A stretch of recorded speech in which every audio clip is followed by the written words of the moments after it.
Chama cha Wananchi hatukubaliani kabisa na matokeo yaliyotangazwa ya uchaguzi mkuu wa Oktoba 28, 2020 wa serikali ya Zanzibar na serikali ya Jamhuri ya Muungano wa Tanzania.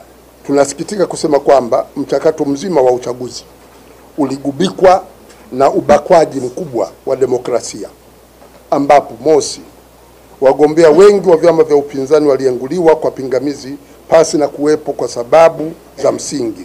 Profesa Lipumba amewaomba wanachama na Watanzania kwa ujumla kushiriki ibada maalum ya kufunga siku ya Alhamisi Novemba 5 na kufanya dua kila mmoja kwa imani yake kumwomba Mungu kuhusu uchaguzi. Kuanzia sasa CUF Chama cha Wananchi hakitashiriki uchaguzi wowote hapa Tanzania mpaka itakapopatikana tume huru ya uchaguzi.